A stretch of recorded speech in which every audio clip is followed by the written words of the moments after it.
Shalom saudara-saudaraku yang dikasihi Tuhan Yesus Kristus.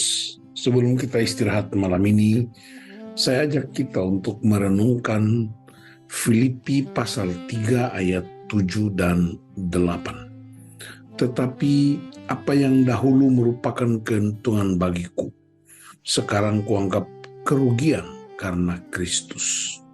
Malahan segala sesuatu kuanggap rugi karena pengenalan akan Kristus Yesus Tuhanku lebih mulia daripada semuanya.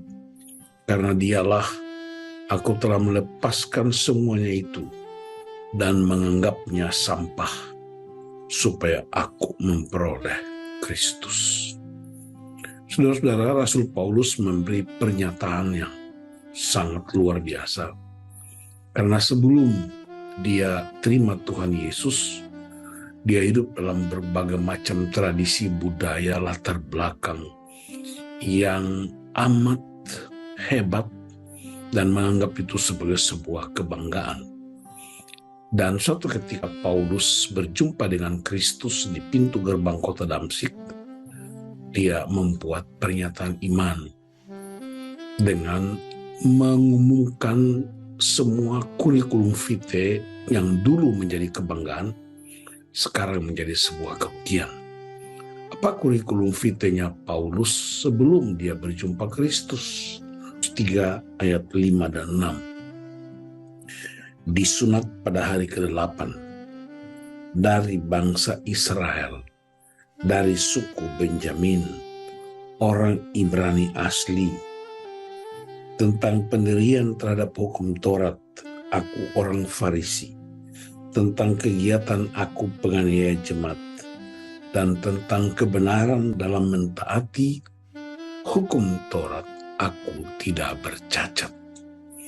Jadi saudara-saudara, Paulus punya kebanggaan-kebanggaan masa lalu, punya latar belakang yang sangat luar biasa hebat, yakni dia mengatakan bahwa disunat pada hari ke-8, itu berarti dia anak perjanjian. Dari bangsa Israel, kita tahu Israel bangsa pilihan. Dari suku Benjamin, raja pertama orang Israel, Saul dari suku Benjamin. Berarti dia merasa suku bangsawan, suku keturunan raja, orang Ibrani asli, sekalipun dia sudah bercampur aduk dengan bangsa-bangsa lain. Bahkan banyak orang Yahudi sudah tidak lagi mengerti bahasa Ibrani. Tapi dia masih kuat dengan budaya dan bahasa Ibrani. Tentang pendirian terhadap hukum Taurat, aku orang Farisi. Dia mengatakan bahwa dia ahli Taurat. Dia orang Farisi yang sangat kuat memelihara budaya dan adat istiadat berdasarkan hukum.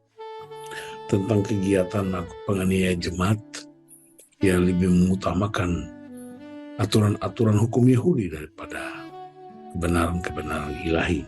Dan tentang kebenaran dalam menaati hukum Taurat, aku tidak bercacat. Dia sempurna menaati seluruh hukum Taurat.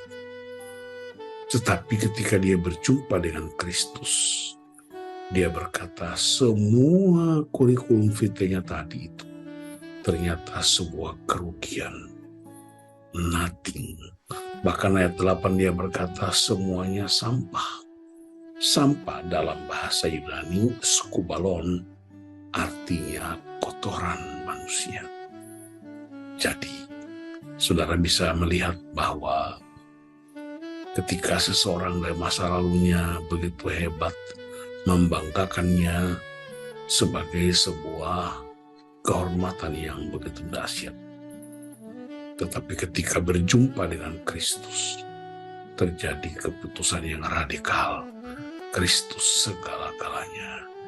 Dia Almighty dalam hidupnya. Karena itu saya mengajak kita juga untuk memastikan dan memutuskan bahwa semua kebanggaan-kebanggaan kita karena suku, latar belakang pendidikan, latar belakang ekonomi, semua masa-masa lalu kita yang begitu hebat dan heroik, bisa gugur semuanya hanya karena Kristus. Mengapa Kristus? Karena dia Allah yang meninggalkan surga untuk berjumpa dengan orang-orang hina di bumi. Orang-orang itu adalah kita.